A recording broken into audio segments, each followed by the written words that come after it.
myself Mayank from Ramdas College, Delhi University, and today we are going to do viscosity on 11th class level. So let's start it.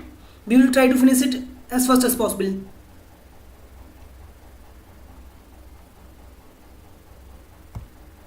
So okay, let's start.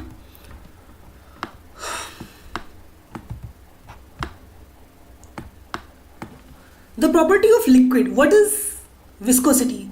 I must say that replace this liquid word by fluid. The property of fluid by virtue of which an internal resistance comes in play when a liquid is in motion is called viscosity. Why I am saying that replace it by fluid? Because viscosity is the property of fluids, not only of liquids, and fluids is equal to liquid plus gas. So fluid can also be liquid, fluid can also be gas. And what is the means of fluid? Fluid are those which can actually flow. So liquids can also flow, gas can also flow. So these both are fluid, and viscosity is a property basically of fluids. Okay, so the property of liquid by virtue of which an internal resistance comes in play when a liquid is in motion is called viscosity. So let's come to second definition. The property of liquid or gas by virtue of which a backward dragging force acts tangentially on the layer of liquid in motion and tries to stop the motion is called viscosity. So okay, let's take field of viscosity. What is viscosity? Whenever we talk about any fluid, there are layers in fluid. So these layers exert force on each other due to different type of interaction, and the interaction is in fact molecular interaction. These molecules of one layer interact with the molecules of other layer, and that's why that interaction ceases the motion of that fluid, the motion of that layer of fluid to stop, and that is what viscosity is known as. Okay, so this is viscosity. So basically it's a force which stops motion, which opposes motion. So now let's talk about coefficient of viscosity. For understanding what coefficient of viscosity is, let us consider this figure. In this figure, this line where my cursor is, this line represents a solid support, and these two are the layers, basically P layer and Q layer. This is a figure which can be said a 2D figure. So this figure, 3D figure, sorry, P layer and Q layer. So this layer Q, what we can say that we can consider that whatever is in this figure, we can consider this in a system like it's in a mug. So let us consider we have a mug, and in that mug we have two layers, P and Q. So now Q layer is moving with the velocity V, P layer is moving with the velocity V plus. Also from the solid support, this layer Q is from distance x, and this layer P is from distance x plus dx. The distance of this layer P from the solid support, this line, is x plus dx. Okay, so we can see as the distance is increasing from the solid support, the velocity is also increasing. That is, the layer is all you can say that from solid support, layer is somewhat freeing. Okay, so that's why the velocity is increasing. So let us consider this figure. Now here consider two layers P and Q, whatever I have told you that is written here. Now let's come to the formula. What represents F here? F represents here viscous force, the viscous force between these two layers. What P is exerting on Q and what Q is exerting on P, that is the viscous force. So that force is represented here by F, and F is directly proportional to A. Listen, what is the means of directly proportional? If this quantity increases, then this quantity is also increasing, and if this quantity increases, this quantity also increases corresponding to the increase in this quantity. So when A increases, that is the area of the layer increase, then force, that is the viscous force that one layer is exerting on other layer, also increases. That's it. And I also told you that viscous force is basically a force of interaction. So now it's obvious that if A is more, that if the area of a particular layer is more, then the interaction will be more, because the more number of atoms and molecules are here now to interact. So that's why force also increases due to that. Now what is the second thing? dV upon dx. It is known as velocity gradient. Okay, dV upon dx means change of v with respect to change in x. D, where whenever we write dV, that means small change in v with respect, now dx, small change in x. So when we divide it, we find that how much v is changing with respect to x. That is, when x is changed by 1 unit, how much v is changed. V Get it? For example, dx is 2. Suppose the distance is changed by 2 units. So on dividing 2 by dv, we can find that how dv is changed for a unit change in dx. That is, so okay, that's it. Now, so this is known as velocity gradient. That is the velocity that changes with respect to the position. Okay, so now on combining both these factors, we get f is directly equal to a dv upon dt. Okay, so if f is increasing, f, that is viscous force here, what is f representing here? Viscous force. So if f is increasing with increase in a, and f is also increasing with respect to dv upon dx, then f will also increase if a dv upon dt increase. It is a common phenomenon that if we multiply these two quantities on the increasing of which f is increasing, then f will also increase. So now it's a normal thing that on removing the sign of proportionality, a constant of proportionality is here, and this is known as eta in this case, and also there is a minus sign. What this minus sign represent is that the force is in opposite direction than the change in dB. So v and f are in opposite direction. Suppose if motion is in some direction, then f will be in some other direction. That is, it's a opposing force. That's why minus sign is here, and eta is basically a proportionality constant. Okay, so okay, whatever I have told you, that is written here. Now unit of eta. To find the unit of eta, what we have done is this. Here we have the formula of f. So from here we can also find the formula of eta. That is, eta is equal to f upon a upon db upon dx. And by writing all the units, like f is in unit, the Newton, f is in Newton, a is in meter square, v is in meter per second, x is in meter.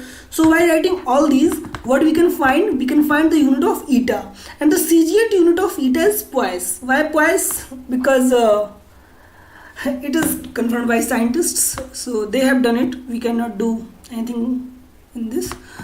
So here's a note: with increase in temperature, viscosity of liquid decreases. Why it is so? According to me, it is so because when we heat some liquid, then the density of that liquid decreases, and on increasing the density of that liquid, if some molecules are around some molecules, then that after decreasing the density, the number of molecules which are interacting with some molecules will definitely decrease because of the decrease in density. That's why with increase in temperature, there is a decrease in density, and if there is decrease in density, that again decreases the viscosity. I already told you that viscosity is related to interaction. So if density is increasing, interaction is decreasing, and if interaction is decreasing, viscosity is decreasing. But in case of gases, viscosity increases if temperature increases. Why this is the case? Because in case of gases, interaction increases on increasing temperature. Why? Because whatever the random motion of molecules and atoms is, that increases on increasing temperature. We found that there are much more collisions than before. So that's why this happens. Okay, so that's why viscosity of gases is increasing with increasing temperature. Now similarity between friction and viscosity. Similarity is obviously we know both opposes motion. Okay, so both are opposing forces. Both comes in play whenever there is a relative motion. Okay, if there is no motion, then there will be no friction and no viscosity. It's a fix. So now both are due to molecular attraction. Okay, that's the source. That's the source why friction and viscosity is there. Now we can talk about difference. The basic difference is this, that here it is written, the viscosity is depending on the area of the layer whatever is in contact with the other layer, but in case of friction it is independent of area. So okay, this is the first point of difference. Now what is the second point of difference?